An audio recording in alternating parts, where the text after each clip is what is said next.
고린도전서 마지막 부분에 와 있습니다. 그동안에 좀 딱딱한 교리 말씀, 그리고 가슴이 찔끔찔끔하는 윤리의 말씀도 있었습니다만은, 이 마지막에는 개인적인 안부와 또 격려와 또 축복, 이런 말씀이 있어서 참 따뜻한 마음을 갖게 되겠습니다. 바울 사도가 세계 선교에 큰 족적을 남기고 세계 선교의 개척자가 된 것은 그에게 하나님께서 능력도 주시고 열정도 주셨기 때문이었습니다.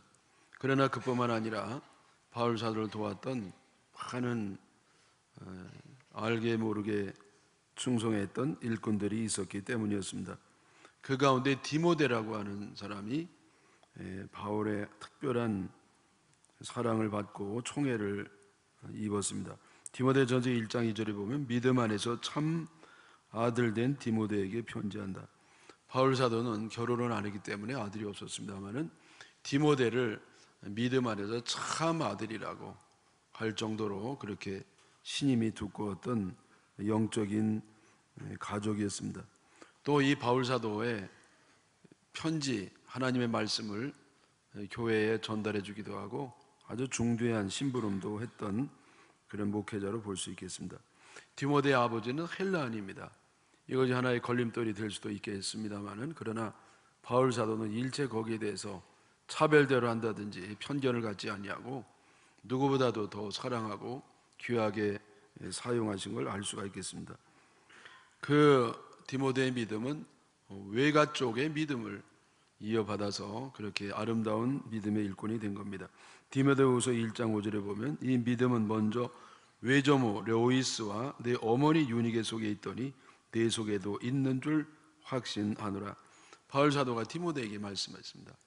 여러분, 믿음은요, 외가를 통해서 뿌리가 내려오게 되는 겁니다. 어머니의 신앙이 있으면 아버님이 좀 신앙이 없으셔도 믿음을 유지할 수가 있습니다. 물론 아버님이 신앙을 가지면 참 획기적인 사건이 일어나게 되겠습니다만은, 어머니의 신앙이 있으면 그의 가정은 믿음으로 튼튼하게 설 수가 있는 겁니다. 디모데는 어머니의 신앙을 이어받아 가지고 아름다운 일꾼이 됐습니다. 디모데의 인간적인 그런 묘사도 성경에 나오는데요, 디모데 전서 4장 12절에 보면 이런 말씀이 있습니다. 누구든지 내 연소함을 업신여기지 못하게 하고 믿는 자들에게 본이 되라. 나이가 비교적 연소했던, 적었던 주의 종이라고 볼 수가 있겠죠. 또 디모데전서 5장 23절에 보면 이제부터는 물만 마시지 말고 내 위장과 자주 나는 병을 위하여는 포도주를 조금씩 쓰라. 애주가 집사님들이 아주 좋아하는 이런 성경 말씀이 되겠습니다. 이거는 약주를 이렇게 권장하는 말씀이 아니고 약을 쓰라는 겁니다. 이 당시에 뭐 약이 이렇게 세분화되지 않았던 때이기 때문에 포도주를 약으로 좀 썼는데, 이제는 기도만 하지 말고 약도 쓰라, 그런 말이 되겠습니다. 여러분, 이 약 먹는 거를 불편하게 생각할 필요가 조금도 없습니다. 왜냐하면 약은 반신앙적인 게 아니에요.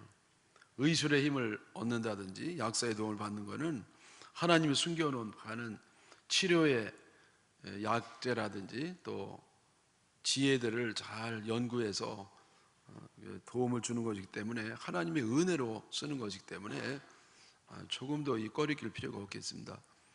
그래서 이제 약도 쓰면서 내가 이제는 내 몸을 잘 보신하도록 하라. 위장병이 있었어요. 여러분, 위장병이 있다는 것은요, 스트레스를 해소하는 것이 굉장히 어려운 그런 성격일 가능성이 높습니다. 그냥 이 둔감한 사람이라든지 또 이렇게 낙천적인 사람이라든지 또 아주 뭐 대범한 사람 같으면 뭐 위장병 별로 안 생길 수도 있는데, 이 디모데는요, 나이도 어렸죠, 또 소심했죠, 또 몸도 약했죠. 위장병이 있어가지고요, 약을 꼭 써야 되는 그런 좀 약한 그런 사람들이었습니다. 이제 이 디모데가 고린도로 가는 겁니다.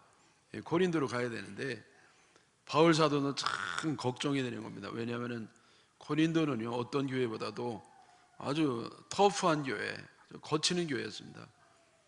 그냥 뭐 머리가 터지게 싸우는 교회고요. 또 이단과 또 아주 참 말로 표현할 수 없는 그런 여러 가지 부도덕한 일이라든지, 그래서 이런 정글과 같은 곳에 아주 유약한 디모데 종을 보낸다는 것이요, 또 염려가 됐습니다. 그래서 10절에 16절 10절에 이런 말씀을 하죠. 디모데가 이르거든 너희는 조심하여 그로 두려움이 없이 너희 가운데 있게 하라. 조심하라는 겁니다. 상처 주지 않도록. 여러분, 이 주의 종에게 상처를 주지 않도록 좀 주의하시기를 바랍니다. 여러분, 이 주의 종은요, 그렇게 강철로 만들어진 인간이 아니에요. 독한 벌에도 끄떡없는 그런 용사와 같은 사람은 아닙니다. 상처를 주면 상처를 받고요, 괴롭히면 괴로움을 받고, 누가 억울한 소리 하면 잠을 못 자고 그냥 뒹굴뒹굴 그렇게 힘들어하는 그냥 연희 사람과 똑같은 사람인데, 단지 하나님이 그를 들어 쓰셨던 그것만 다를 뿐이지 성품은 보통 사람과 같다, 이런 것을 아는 게 좋겠습니다. 더군다나 이 디모데는요, 나이도 어렸고 또 큰 병이 있고 소심해 있고, 그래서 좀 조심해야 되는 그런 필요가 있었던 것이죠. 뭘 이렇게 위에 있는 사람이 상처를 받냐, 윗사람이 아래에게 상처를 주지. 네, 그렇습니다. 근데 사실은 아랫사람이 위쪽으로 상처를 더 주는 겁니다. 네? 여러분, 위에 있는 사람이 아랫사람에게 꼭 상처 주는 건 아니에요. 또 강한 사람이 약한 사람에게만 상처 주는 거 아닙니다. 약한 사람도 얼마든지 강한 사람 상처 줄 수 있고요, 그리고 아랫사람이 윗사람 상처 줄 수 있는데, 이 상처는 훨씬 큽니다. 훨씬 커요.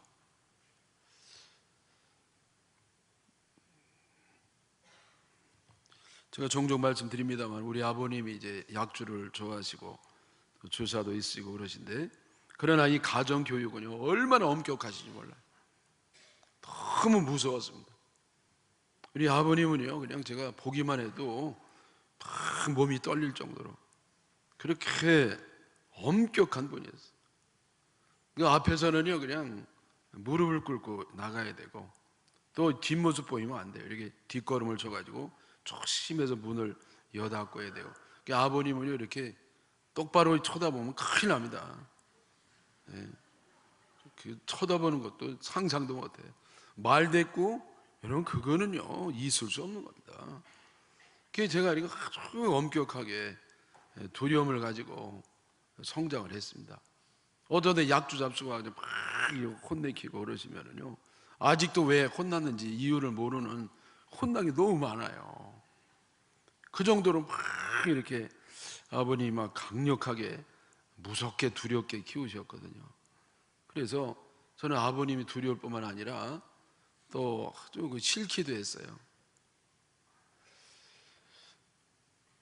우리 어머니 왜 저런 사람하고 결혼했는지 이해가 잘 안 갔습니다. 죄송해요.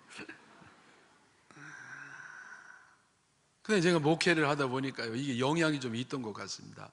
왜냐하면 시골에 제가 목회 초년병이 돼가지고 젊을 때인데요, 되게 이 시골에는요, 젊은 사람 별로 없고 연세 많으신 분들이 많이 계시거든요.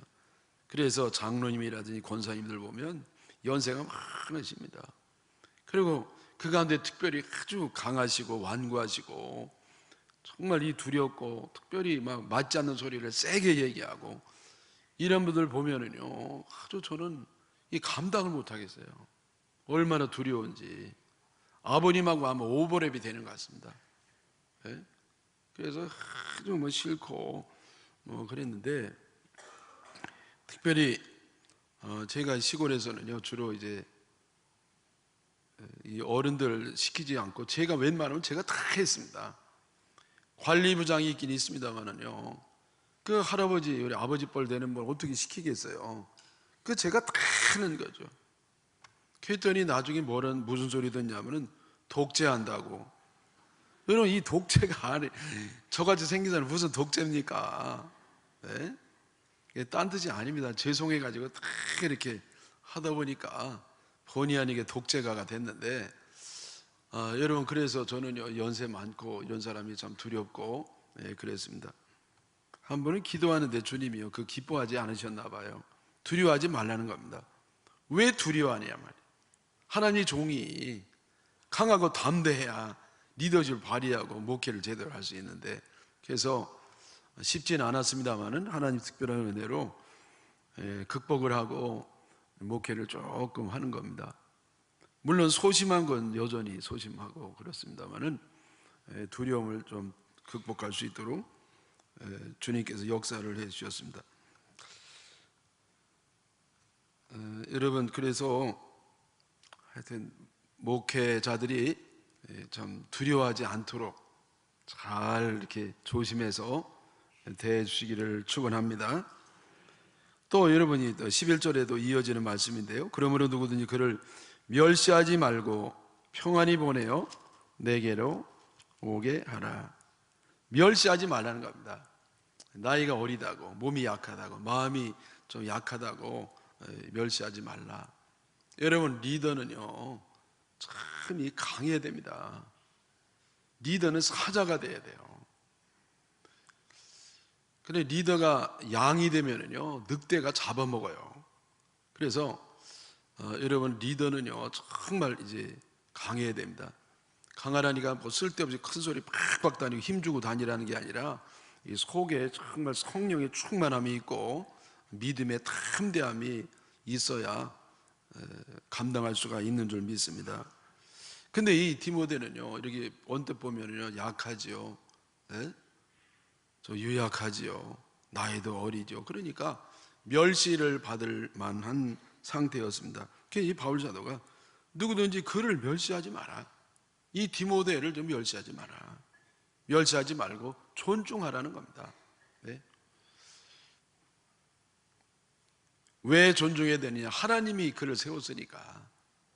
여러분, 아무리 인간적으로 좀 부족한 게 있다 할지라도 그래도 하나님이 다 알아서 그를 택하셔서, 내 마음에 안 들어도요 좀 부족하고 모자란 게 있어도 그래도 하나님이 그를 세우셨으니까 그 이유 하나만으로도 존경해야 될 줄 믿습니다.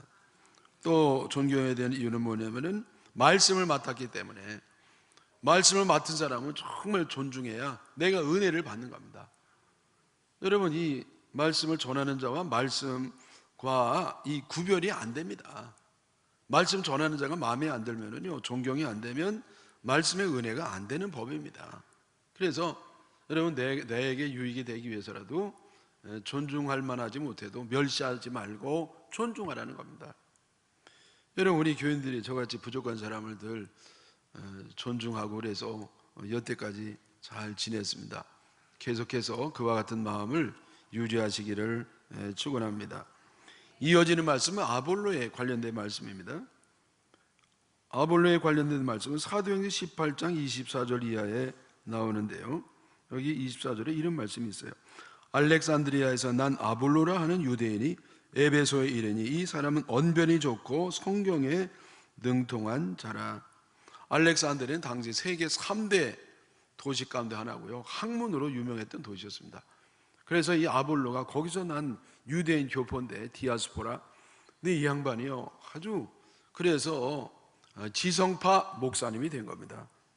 그뿐만 아니라 많이 지식이 있었고 언변이 좋고, 대부분 학문이 강한 사람은 언변이 좀 약할 수가 있거든요. 근데 어떻게 된 것이요, 이 아볼로는 학문도 좋았지만은 언변도 좋았고요, 성경에까지 능통한 아주 실력파였습니다.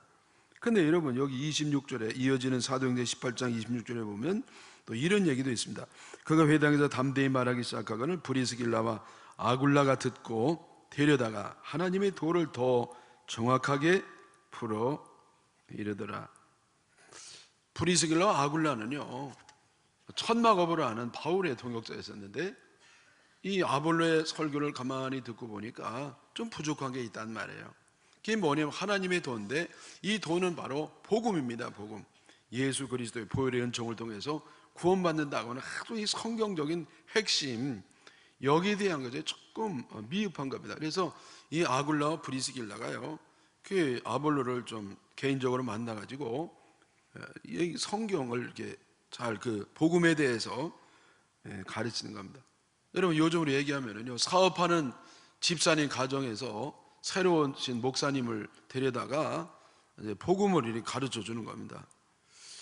저는 아볼로가 참 훌륭한 사람이라고 봅니다. 왜냐하면은 이렇게 참 자신만만하고 실력자였는데 그래도 평신도에게 이렇게 배울 수 있는 정도로 자기를 낮출 수 있는 사람이면 좀 훌륭한 사람이다. 이 아볼로가요, 그 에베소에서 목회를 했습니다. 그리고 이제 아볼로가 고린도 쪽에 있을 때 바울 사도가 에베소에 들렸습니다. 그리고 거기서 이제 복음을 전하는데 사람들이 성령을 모르는 겁니다. 그래서 너희가 예수 믿을 때 성령을 받았느냐? 예? 성령이요? 우리 성령 성자도 몰라요. 그래요? 그러면서 이 바울 사도가 성령에 대해서 설명해주고 설교해주고 안수를 했더니 이들이요 성령 충만함을 받게 되는 겁니다.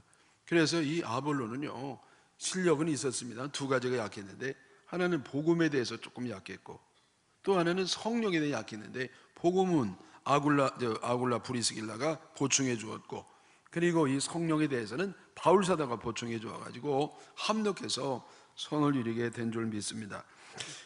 여기 고린도후서 16장, 고린도전 16장에 있는 말씀은 아볼로가 또 어떤 사람인 것을 조금 엿볼 수 있는 그런 내용인데 다시 한번 보겠습니다. 12절에 형제 아볼로에 대하여는 그에게 형제들과 함께 너희에게 가라고 내가 많이 권하였을 때 지금은 갈 뜻이 전혀 없으나 기회가 있으면 가리라.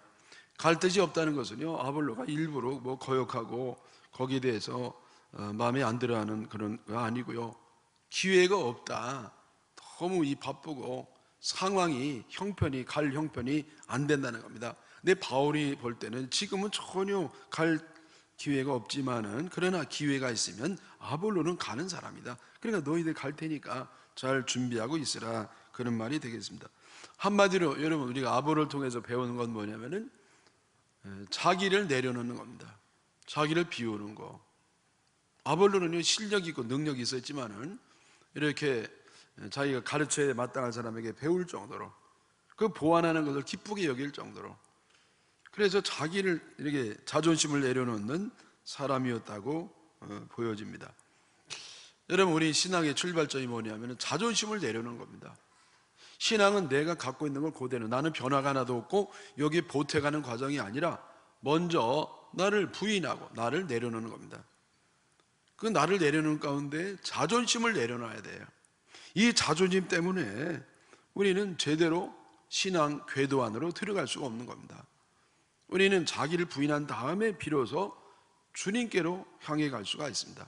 누구든지 나를 따르려고 하면 자기를 부인하고 자기 십자가를 지고 나를 따라오너라. 그래서 여러분 자기를 부인하는 거, 자존심을 내려놓는 거, 이것이 오늘 아침에 주시는 주님의 말씀인 줄 믿습니다. 여러분 자존심을 다 내려놓으시길 바랍니다. 그때 우리는 신앙의 길로 들어서게 되는 줄 믿습니다. 바울 사도가 이쯤에서 또 성도들에게 권면하는데 고린도전서 16장 13절의 말씀입니다. 깨어 믿음에 굳게 서서 남자답게 강건하라. 디모데를 봐도 그렇고요, 참 이게 약하거든요. 그래서 아무리 육신이 약하고 마음이 약한다 할지라도 믿음만은 강하라. 믿음으로 굳게 서가지고 남자답게 강건하라. 여러분 이 강건하라니까 쓸데없이 소리 지르고 뭐 목에 힘주고 다니라는 뜻이 아니고 속이 내유 외강이 아니라 외유 내강이 돼야 된다. 그래서 여러분 정말 이 속 사람이 강해야 되는 겁니다. 그래서 영적 전쟁에 승리할 수 있어야 됩니다.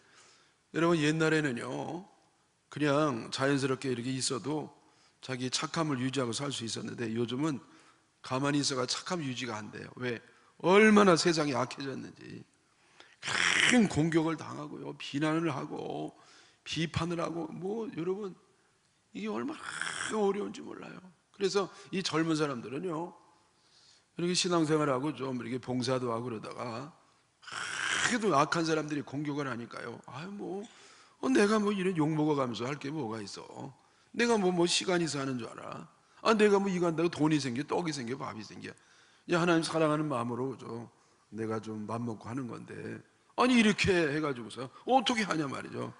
이 관들하고 나 더러워서 안 한다고. 여러분, 이것이 점잖은 사람의 생각 아니겠습니까? 근데 여러분, 그게 마귀가 그걸 노리는 겁니다. 되게 점잖은 사람은요, 자꾸 이렇게 괴롭히면은요 안 하려고 그래요. 여러분 다 그랬죠.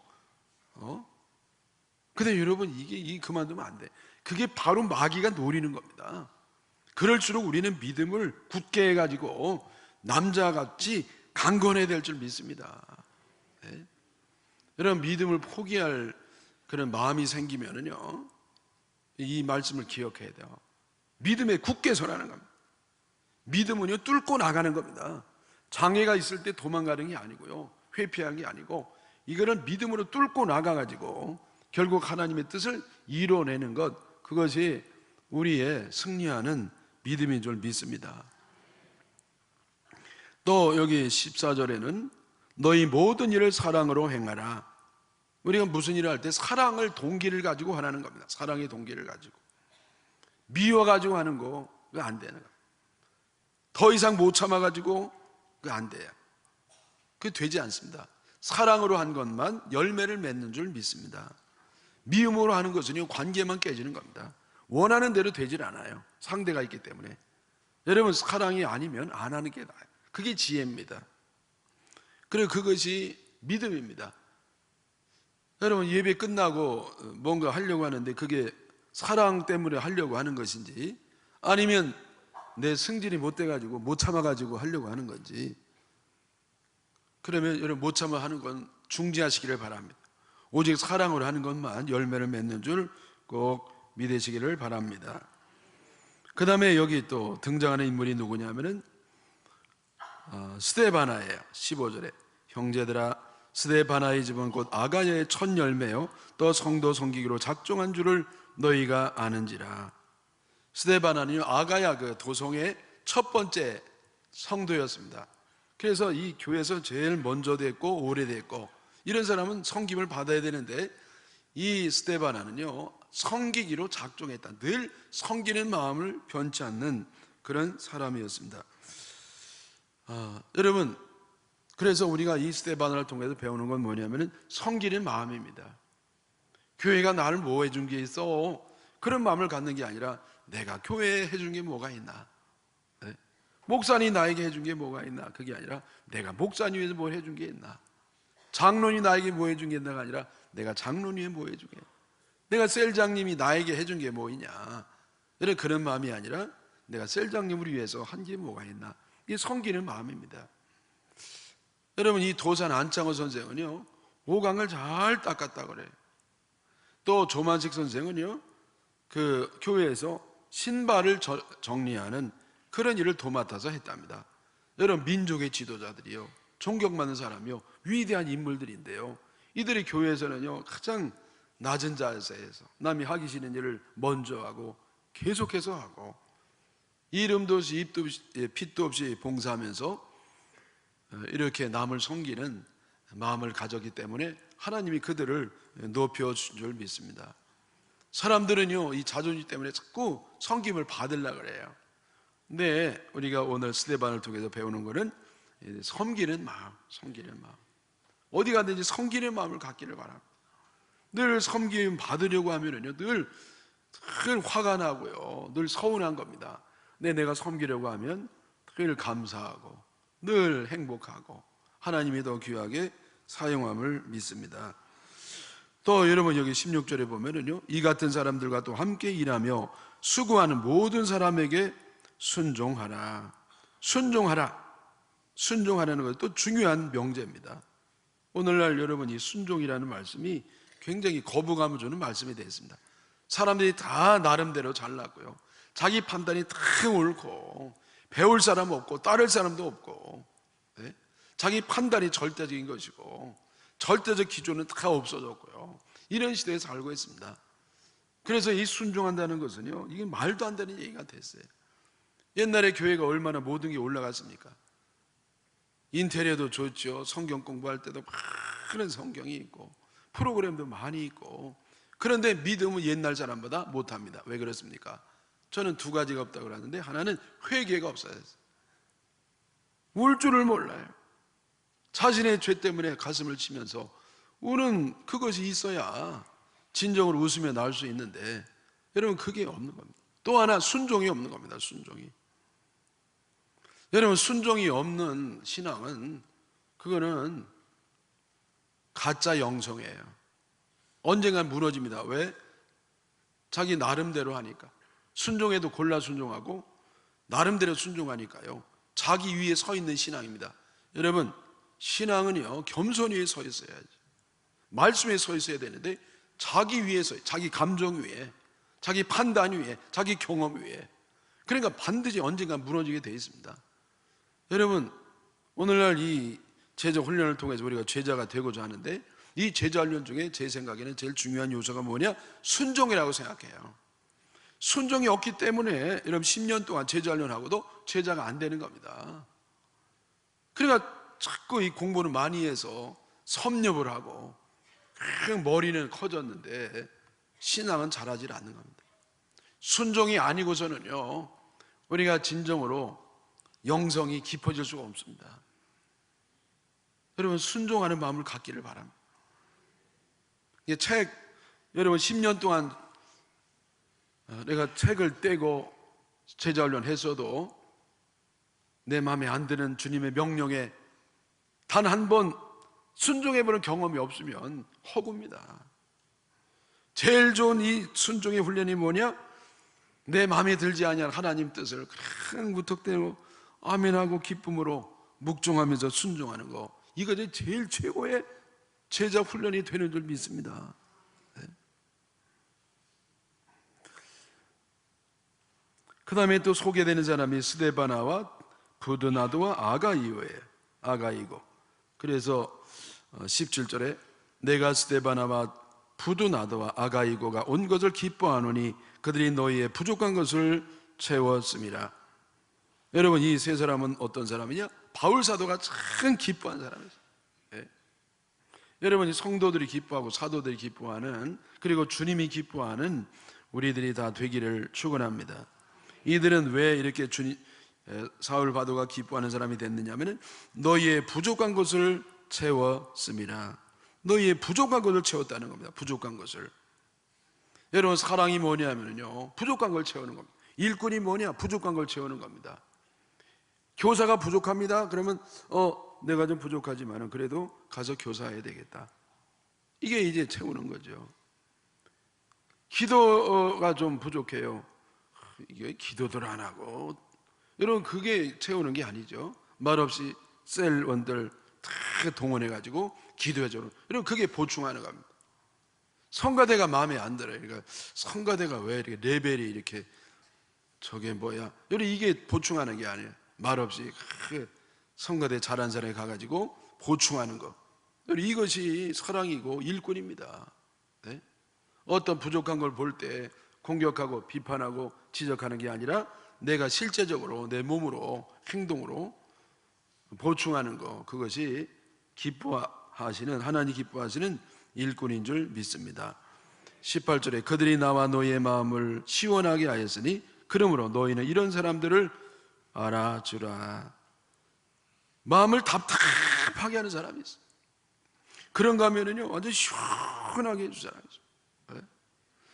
잠언 25장 13절에 보면 충성된 사자는 그를 보낸 이에게 마치 주수하는 날에 얼음 냉수 같아서 능히 그 주인의 마음을 시원하게 하시느니라. 주인의 마음을 시원하게. 여러분, 우리의 생명의 주인 되신 주님께서 우리를 시원하게 여기시는 그 뜨거운 여름에 얼음 냉수 같은 사람이 되기를 주님의 이름으로 축원합니다. 제가요, 옛날에 어느 교회, 시골에 있는 교회에 목회자의 그 고충을 들어본 적이 있는데요, 거기에 옛날에 이제 풍금을 이렇게 다 갖다 놨는데 그게 오래돼가지고 소리도 안 나고요, 이제는 단종이 돼가지고 수리할 수도 없고, 그런데 그 치울 수가 없다는 겁니다. 누가 거기 피아노를 이렇게 좀 기증을 하려도 안 된다는 겁니다. 왜냐하면 그걸 기증한 분이요, 자기가 살아있는데 눈에 흙이 들어가기 전에는 거기 그냥 놔야 된다는 거예요. 그 목사님이 그때 고충이 돼가지고요, 그게 어떻게 하면 좋겠냐는 거예요. 나도 방법이 없다. 이건 주님도 방법이 없을 거다. 그러니 어디 방법이 있겠냐. 답답하게 만드는 거예요. 제가요, 지난번에 호주에 가가지고 설교했는데, 이번에는 좀 시골 교회 가서 했습니다. 대부분 이 대교회에서, 대도시에서 이제 큰 교회 중심으로 설교를 하고 그러는데, 지난번에는요, 시골에 이제 조만한 교회에서 설교를 했어요. 설교를 하고 예배를 마치고 난 다음에 무슨 소리 들었냐면 거기 집사님 한 분이요, 울었대는 거예요. 그래서 저는 아이고, 제 설교에 은혜가 돼가지고 울었나 보다 그랬더니 그게 아니고 이분이 왜 울었냐면은 교인이 조그마가지고, 그러자도 교인이 조금인데 외부에서 목사님 모세가 설교를 하셨는데 너무 죄송해가지고 너무 미안해서 눈물이 다 났다는 거예요. 그래서 이 교회 살아있구나. 저는요, 그렇게 조그마가지고 미안하다고 우는 교회는 처음 봤습니다. 이분이 장로님 부인이시거든요. 그래서 예배 마친 다음에 그 장로님 댁에 가서 또 식사 접대를 받았습니다. 식사 접대를 받는데요, 그 옆에 어떤 청년이, 아주 노총각 청년이 있어요. 언뜻 봐도 좀 모자란 청년입니다. 그래서 누구냐고, 아들이냐고, 좀 전혀 안 닮았는데 누구냐고 그랬더니 아들은 아니고 잘 아는 분이요, 어디 멀리 갈 일이 있어가지고 며칠 집을 비워야 되는데 얘 아들이 좀 모자란 애기 때문에 그냥 그 장로님 댁에 맡겼다는 겁니다. 여러분, 그걸 며칠 맡아주는 이게 쉬운 일입니까? 그래서 이 장로님은 말없이 이렇게 충성하는 분이구나. 예배 때도 이렇게 쿠키를 가져와 가지고 커피할 때 같이 잡수시라고 그것도 보충하시죠. 또 이렇게 자리도 보충하고 싶어도 그냥 한계가 있어 안 되고 우시고, 또 식사도 이렇게 접대해 주시고, 또 이렇게 주변에서 그 애를 봐달라니까요, 애도 아닌 애를 봐주고, 그러면서 참 훌륭한 장로님이시구나. 제가 많이 은혜를 받고 오게 되었습니다. 여러분이 시원하게 해주는 사람이 되기를 바랍니다. 뭐 할 때요, 아주 쿨하게 하시기를 바랍니다.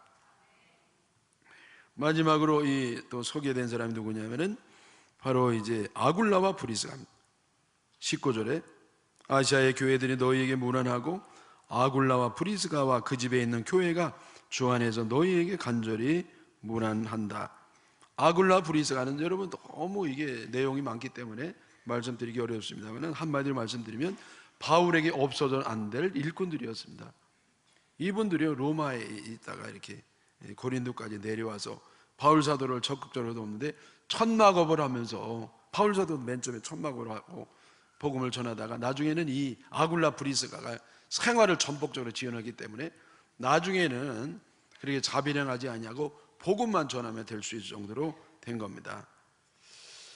그래서 이 아굴라 브리스가는 어떤 사람이, 여기 한마디로 보면은요,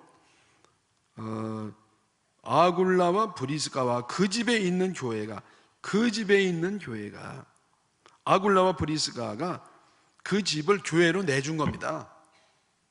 여러분, 이 당시에 주로 이제 가정교회 형태로 존재했습니다만은 이 아굴라와 브리스가가 자기 집을 아예 교회로, 그 집이 교회가 된 겁니다. 그래서 성도들이 와서 예배드리고 기도드리고 찬송하고 전도하고 훈련받고 그러면서 그 집이 교회가 된 겁니다. 아굴라 브리스가는 모든 걸 다 주님께 맡기면서 그렇게 쓰임을 받게 된 겁니다. 여러분, 요즘이요, 이게 셀 모이기가 참 어렵습니다. 왜냐하면 집을 안 내놓으니까 저 집을 개방해야 될 거 아니에요. 근데 이 개방이 어렵습니다. 요즘 점점 이제 사생활을 중요하게 여기고 개인주의적인 시대가 되다 보니까 오픈한다는 게 얼마나 어려운지 몰라요. 그래서 오픈이 참 어려운데요. 왜냐하면 성가시기도 하고요, 또 이걸 또 치워야 되지. 또 미리 닦아야 되지, 뭐 대접해야 되지, 애들 오면 뭐 뭔가 또 떨어뜨려 깨부시질 않나. 여러분, 이게 보통 어려운 게 아니거든요. 근데 여기 아굴라 브리스가는요, 뭐 이것저것 너무너무 수고하면서 동시에 자기 집까지 교회로 내줄 정도로 이런 사람이기 때문에 이 성경에도 기록이 되고 우리 성도들의 그 귀감이 되고 또 바울 사도가 칭찬하고 사랑하고 또 하나님이 인정해 주셔가지고 하늘에서 큰 상이 이들에게 주어진 줄 믿습니다. 여러분, 하나님이 사용하는 일꾼들에는 둘 중에 하나예요. 하나는 선한 역할로 쓰는 일꾼이 있고 또 하나는 악한 역할로 쓰는 일꾼이 있습니다. 악역도 필요해요. 여러분, 누군가 이런 세상이 악하기 때문에 그 악한 사람을 징계하는 그 심판하고 그런 사람도 필요합니다. 근데 여러분, 우리가 이 악한 역할을 할 필요 없어요. 왜? 악역을 하면 악역한 다음에 버림을 받기 때문에 그랬습니다. 나무가요, 이게 지팡이로 쓰임 받으면 계속 쓰임을 받고 귀 모셔두는 겁니다. 몽둥이로 쓰임 받으면요 패고 버리는 겁니다. 여러분, 악역은 하지 마시기 바랍니다. 가룟 유다도 필요했어요. 가룟 유다도 예수님 십자가 달려 들어가시는데 공언을 했습니다. 예수님을 정확하게 찝어줬거든요. 그러나 그는 결국 버림을 받게 되는 겁니다. 여러분, 악역은 아무나 하는 거 아닙니다. 악역은 악한 사람이 하는 겁니다. 착한 사람, 하나님의 사랑하는 사람, 하나님의 자녀, 하나님의 백성은 선한 역할만 하면 됩니다. 네? 착한 사람이 악역 하래도 못해요. 하지도 않아요. 누가 하나님이 이 악한 사람을 쓰시느냐? 바로 악한 사람을 사용하셔서 이렇게 지팡이로 징계 수단으로 삼으시고 그 다음에 이걸 버리는 겁니다. 지팡이 아니라 몽둥이로 아수르를 사용하셔서 이스라엘 백성을 괴롭히고 징계를 하시고 그들을 회복시킨 다음에는 아수르를 버린 거와 마찬가지로 하나님께서 악한 사람을 쓰시고 버립니다. 그럼 악역 안 하면 세상이 희한해질 텐데 나라도 나서야 되겠다, 그런 생각할 거 없습니다. 왜? 할 사람 너무 많습니다. 줄 서 있어요. 여러분, 이 하나님 백성, 우리 온누리교 성도들이 절대 악역하지 마시고 선한 역할만 해서 더 귀하게 쓰임 받으시고 복 받으시기를 축원합니다. 제일 중요한 건 뭐냐면요, 역사에 남는 겁니다. 이름이 역사에 남아요. 우리가 뭐 하고 그걸 끝나는 게 아닙니다. 교회 역사가 있는 한 주님 오실 때까지 역사가 남는 겁니다. 내 이름이 좋게 기억되는 사람이 되고 나쁘게 기억되는 사람 한 사람도 없기를 축원합니다. 가장 중요한 건 뭐냐? 주님 앞에 선다는 겁니다. 다 주님 앞에 서게 돼 있어요. 주님 앞에 서서 평가를 받는데요, 이 평가는 오류가 없습니다. 잘못이 없어요. 1.1획도 틀림이 없습니다. 세상에 판단은요 오해가 있는 겁니다. 오해도 있고요, 여러분, 이게 정확하질 않아요. 그러나 하나님의 이 평가만은 정확한 줄 믿습니다. 실수가 없으시고 정확한 판단하시는데 하나님 앞에 잘했다 칭찬 받으시고 상급 받으시고 영광 돌리시기를 주님의 이름으로 축원합니다.